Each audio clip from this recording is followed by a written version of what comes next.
What if the most disgraced founder in Silicon Valley history still had something to teach you? Before Theranos was a scandal, it was one sentence. A single drop of blood could tell you everything about your health. Simple enough for a 10-year-old to repeat 5 minutes later. Most founders bury their vision in nuance and caveats. Holmes compressed an impossibly complex problem into one image, so simple, it became unforgettable. People pitched it to each other before they'd even met her.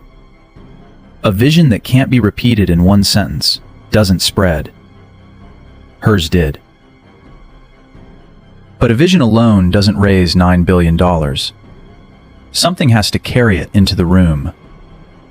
Holmes's trademark baritone sat well below her natural pitch, and the research on this is blunt.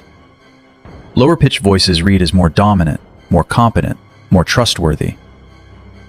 Old wiring, built for judging size and strength, long before words meant anything. Walking into rooms full of powerful men who controlled the money, she needed to sound like she belonged before she said one technical word. Margaret Thatcher made the same calculation, coached into a deeper register for the same reason. The black turtleneck did the same job. People started calling Holmes the next Steve Jobs, and she dressed the part daily until the image did some of the persuading before she opened her mouth. How you sound under pressure is a signal, whether you're managing it or not.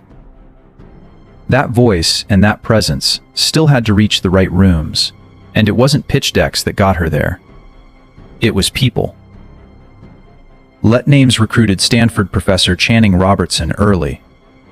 Then, in 2011, she met former Secretary of State George Shultz. One meeting, he joined the board. Over the next 3 years, Shultz personally pulled in almost every other name on what became the All-Star Board. Henry Kissinger, James Mattis, Bill Frist. Mattis later testified Holmes recruited him not for medical expertise, but to build a culture of commitment. That framing alone was enough. One trusted name pulling in the next scales credibility faster than scrutiny can keep up. And it's exactly why nobody in that room was positioned to catch what was happening in the lab. With that board behind her, Holmes wasn't just building credibility anymore. She was building speed.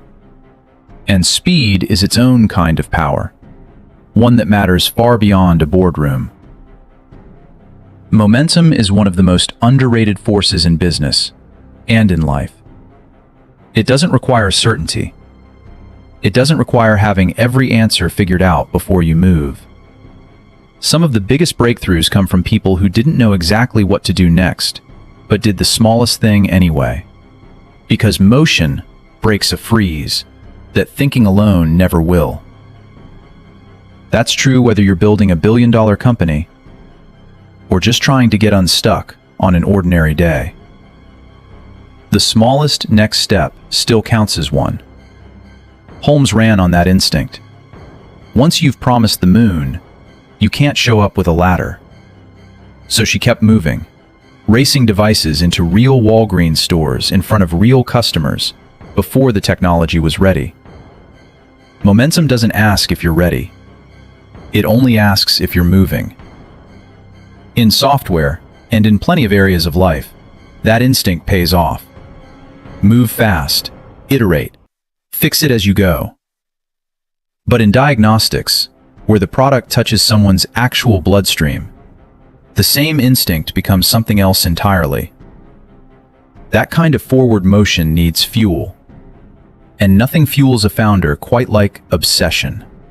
People close to Holmes in those years describe someone consumed by the idea of becoming the next Steve Jobs of medicine. Obsessed enough that employees worked absurd hours, believing they were saving lives at scale. Obsession is one of the most powerful multipliers a founder can have. It's what turns one good idea into years of relentless work most people wouldn't survive. But it has no built-in brake. It doesn't pause to check whether the mission and the results have quietly drifted apart. Theirs had. And for years, her reputation did the work evidence should have been doing. Journalists profiled her on presence and pedigree. Investors skipped diligence because more famous investors already had. Reputation is leverage, and leverage gets called in. When John Carreyrou's reporting surfaced what was actually happening inside the labs, the fall wasn't softened by all that borrowed trust. It was made louder by it. Extraordinary builders and extraordinary frauds often run on identical machinery. The only difference is whether reality is allowed to catch up to the story, or whether the story gets protected at reality's expense. The same fire that lights a room can burn it down. The only question that matters is who's still holding the matches when reality finally walks in. If stories like this get you thinking, subscribe. We post one of these every week. And if you want the full rise and fall on Holmes and Theranos, that video's linked right here.